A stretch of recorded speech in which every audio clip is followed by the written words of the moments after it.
Welcome back. Please listen to this story. Once a teacher came to his classroom holding a glass of water in his hands. He asked his students, please tell me, according to your estimation, how heavy this glass of water might be?" There was a long pause. One student broke the silence and said, 1 pound. Another said 2 pounds. A third one said half a pound. They all gave different answers according to their speculation. The teacher replied, "Students, the weight of the glass of water doesn't matter. What really matters is the amount of time I am holding this glass of water in my hand." He said, "For example, if I hold this glass of water in my hand for 2 minutes, I may not feel anything. On the other hand, if I hold on to it for 2 hours, then I start feeling the weight. It becomes heavier and heavier for me. Imagine if I hold on to this glass of water for 24 hours. The effect will be huge. It will crush my muscles. I feel the pain. I may lose my focus. I may get crazy." Dear friends, remember, the weight of this glass of water remained the same all the time, all these instances. But what really changed is the amount of time I was holding this glass of water. And this glass of water actually represents our worries, our anxieties, and our problems. We all have problems. I have problems. I'm sure you have problems. There is no problem-free zone. Our nature, our human tendency is to hold on to our problems and anxieties and worries. Our tendency is to keep it in our heart and ponder over to it. Then what happens? We make small problems big one. The small problems become huge. Then it will affect our feeling, our emotion, our behavior, and even it affect our relationship. So what you and me, we all need to learn how to let it go. Many problems are human-made. We have a part in it. If I have a part in it, fix it and leave the rest to God. Some problems are sometimes we call part of mysteries, like natural calamities, illness, and death. We don't have any control over it. Leave them to God anyway.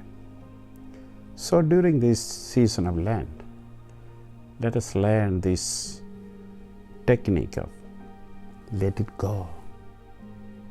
Do not hold on your little things, minor problems, and make it big and affect your life. Lent is the time to rise with God, reclaim our joy and happiness. Lent is the time to rise again with Jesus. This time, my dear friends, I invite you to listen to Audrey Abrera, one of our faithful and dedicated parishioners.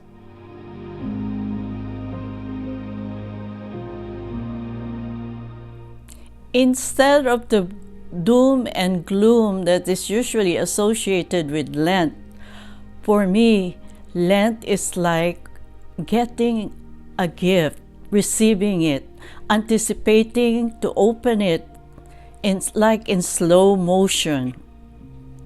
Now, the principles of Lent that we use, which is almsgiving, prayer, and fasting, those will guide me on how to open that gift. Primarily, fasting is something that I really have to emphasize, because my fasting for this Lent is to avoid complaining. So that when Father Sebastian asked me if I could do this, I agreed. Maybe with a little complaining to my husband, but I still went ahead and did it. I'm doing it right now. So, but anyway, besides that, those are the guides that I am going to use as I am opening my gift, untying the ribbon. With that in mind, my personal experience in doing this, following this Lenten practices, is nothing if I will not be able to fast from gossiping, lying, and swearing. Those practices will mean nothing if I'm not able to welcome my brother or sister who is hungry. Those Lenten practices will be nothing if I cannot console the sorrowing or reach out to someone who needs help. So my Lenten practices will only help me see that Lent is like anticipating the springtime, when the sun will come again, we will have more daylight, and that the birds start chirping. Lent also gives me the courage to think about what we have been through as a family. I remember sharing this with you already about losing my daughter. And then 8 months after, I lost my sister and my mother in an accident. But with all that, I would have to genuinely say, Christ was with me through it. And I have to remember His promise. So the gift that He has given me is slowly unwrapped by remembering His goodness to me. For on the card that was enclosed with the gift is what St. Paul says, "While we were yet sinners, Christ died for us. He died for me because He loves me."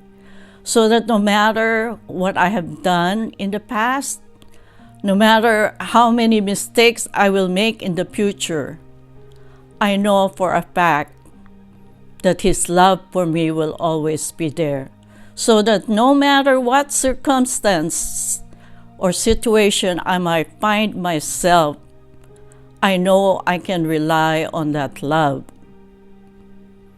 For as one of the mystics had said, all is well, and all is well, and all matters will be well. And I only know that genuine trust is not resignation, but rather we trust that no matter what happens to us or to me, it will always bring me closer to God. It will always bring me to know the love that He has for me, as I have seen in the past. With that in mind, Lent is like anticipating the springtime with our courage to bring that hope to others, to bring the hope that God has given us, even in the shadow of death. For that gift will be opened on Easter time when Christ is risen. Amen.